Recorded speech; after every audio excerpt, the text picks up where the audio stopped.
Ileana Ros-Lehtinen is chair of the Subcommittee on Middle East and North Africa. Thank you so much, Mr. Chairman and Ranking Member. Welcome, Mr. Secretary. I have reservations about the President's plan to train and equip the so-called moderate Syrian rebels. The President doesn't have the will to do all that is necessary in Iraq and Syria, and the result is the half measure that we passed yesterday, which tells our enemies what we won't do.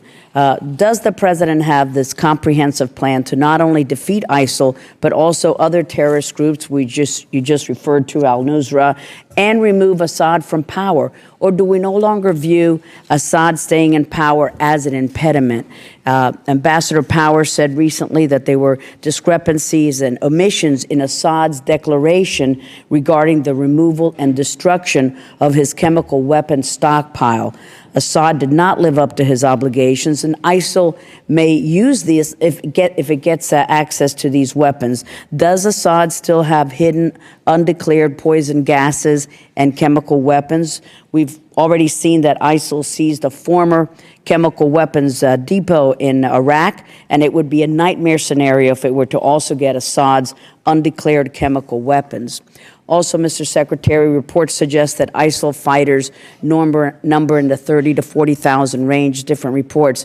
Given its sophistication and its force strength, how can we expect a few thousand Syrian rebels to fight against ISIL and Assad at the same time?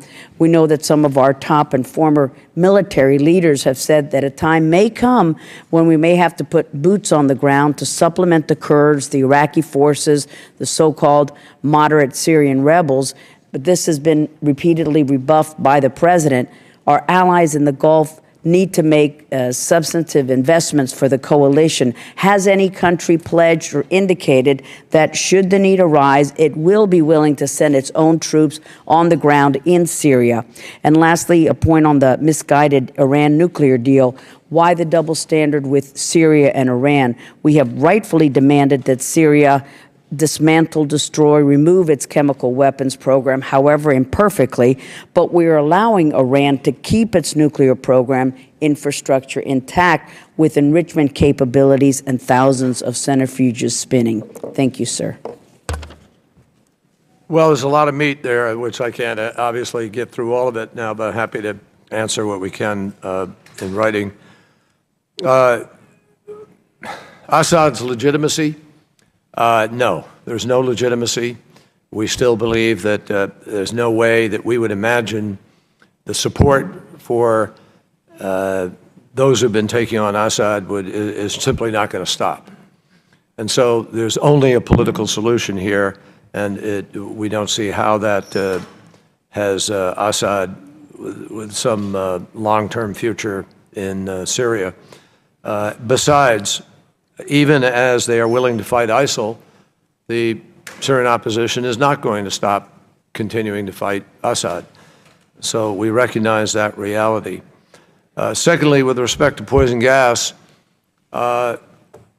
we actually accomplished something historic to many people's skepticism about its possibilities, and that is that all of the declared prohibited chemicals under the convention have been removed and destroyed, all of them.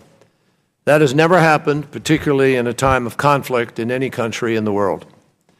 And I'm very proud of the effort made by the folks who are arriving today in Virginia on the Cape Ray Merchant Marine and the Navy and the other folks who were all involved in helping to achieve that goal. If I may, Mr. Secretary, so when Samantha Power says there are discrepancies and omissions. She's right.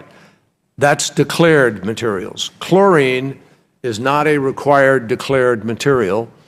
And we also have some questions about a couple of other items.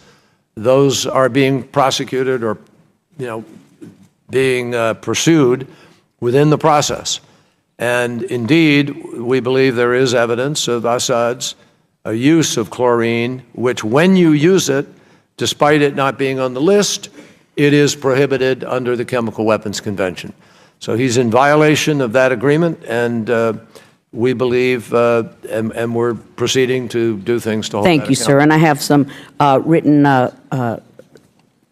questions regarding Venezuela sanctions and security for Camp Liberty at another time. Delighted. Thank you. Thank you. Without objection.